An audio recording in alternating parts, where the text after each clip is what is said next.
Wahida dari kelas 9 Abuzar. Nah, di sini aku mau wawancara kakak tentang pemuda harapan bangsa. Jadi aku mau nanya-nanya kakak gitu deh tentang pendapat kakak. Oke, sebelumnya juga makasih banyak udah bersedia meluangkan waktunya buat aku wawancara. Jadi sebelumnya kakak boleh perkenalan diri dulu? Oke. Baik, nama saya kalau panjangnya Mirasri Dewi ya, tapi biasanya dipanggil Kak Mira kalau di belakang saja. Saya tinggal di Mutiara Gading. Oh, yang gitu ya? Gitu. Oke. Boleh langsung mulai aja ya ke pertanyaannya. Pertanyaan yang pertama, menurut kakak, kayak gimana sih gambaran pemuda yang bisa disebut sebagai harapan bangsa? Yang jelas pemuda harapan bangsa itu bukan yang hanya rapotnya sempurna, bukan seperti itu. Jadi dia yang bisa memiliki kecerdasan selain intelektual, dia juga memiliki kepedulian terhadap sekitar gitu ya. Jadi misalnya kalau ada orang yang apa dia karena kan sekarang ini banyak ya orang yang dia intelektualnya tinggi, tapi dia ternyata kurang peduli dengan sekitar gitu sih. Oke.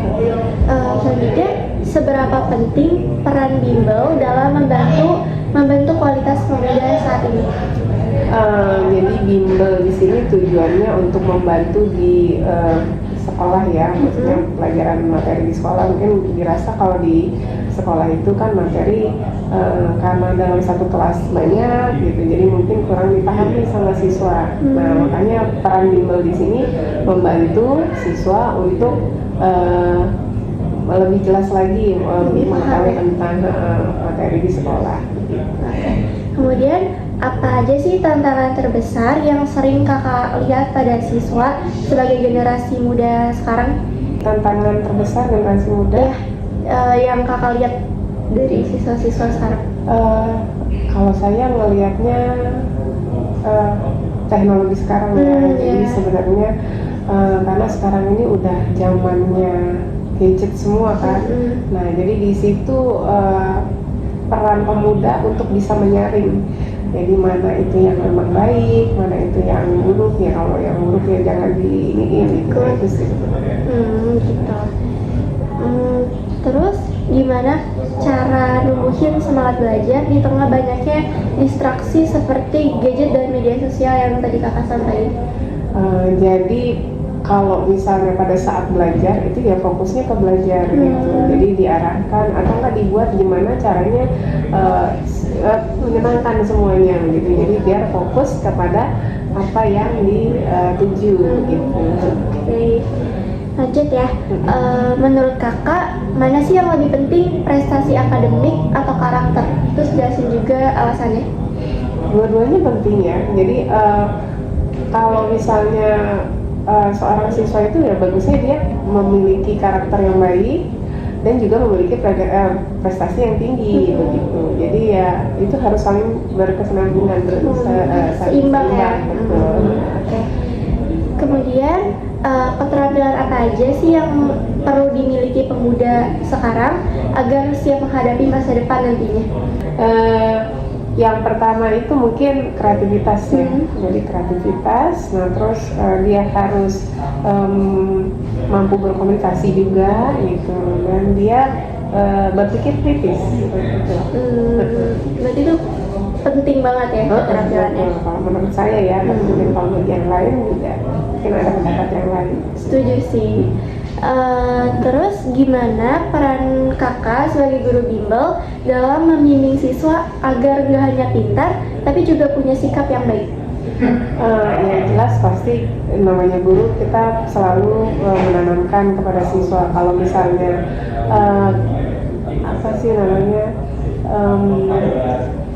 kalau misalnya hasil mencontek misalnya gitu ya, itu yang rugi bakal dia sendiri gitu, karena nggak ada kebanggaan ketika nilai bagus tapi itu hasil dari mencontek begitu. Jadi kalau misalnya pasti ada kebanggaan sendiri walaupun misalnya hasilnya seberapa, tapi itu dari hasil sendiri gitu, itu akan berbeda nanti kepuasannya ya.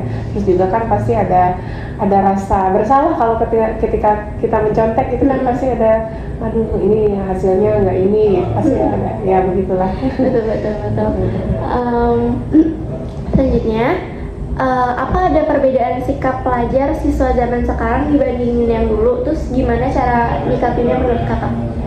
Ya yang namanya perubahan zaman ya pasti ada. Kalau dulu mungkin siswa itu takut sama guru, tapi kalau sekarang itu iya betul, karena guru itu dulu bawa sapu lidi atau apa gitu untuk biar jadi semua fokus sama guru gitu. Itu kan kalau sekarang kan nggak bisa siswa itu gitu, karena apa sih, jadi kita lebih ke kayak jadi teman aja gitu. Generasinya juga udah beda. Udah beda betul. Oke. Terus apa yang bisa dilakukan pemuda sejak sekarang untuk berkontribusi bagi bangsa? Ya apa sih? Mungkin di sosmed ya, jadi nggak bisa mampu menyaring mana yang baik, mana yang buruk. Nah, terus apa sih, tidak menyebarkan hoax ya. Nah, terus apa lagi, mau berbagi ilmu kepada teman-temannya gitu. Terus sama disiplin gitu. Oke, ini udah pertanyaan yang terakhir nggak kerasa ya. Jadi pertanyaan satu lagi, apa harapan kakak terhadap generasi muda Indonesia ke depannya? Ya harapannya pengennya sih lebih baik ya, semakin kesini makin baik, mampu bersaing nanti dengan dunia global, karena kan sekarang udah globalisasi, jadi harapannya bisa bersaing bukan hanya di Indonesia tapi bisa bersaing di luar gitu. Jadi harapannya sih begitu. Oke, makasih banyak ya Kak atas waktu dan jawaban yang telah kakak berikan. Semoga apa yang disampaikan bisa jadi motivasi bagi aku sama teman-teman aku juga, bisa jadi pembelajaran juga. Oke, maaf ya Kak kalau misalkan ada pertanyaan yang berkenan atau ucapan aku yang kurang enak. Sama-sama, saya juga kalau misalnya ada yang jawabannya mungkin kurang pas. Oke. Makasih ya Kak. Assalamualaikum warahmatullahi wabarakatuh. Waalaikumsalam warahmatullahi wabarakatuh.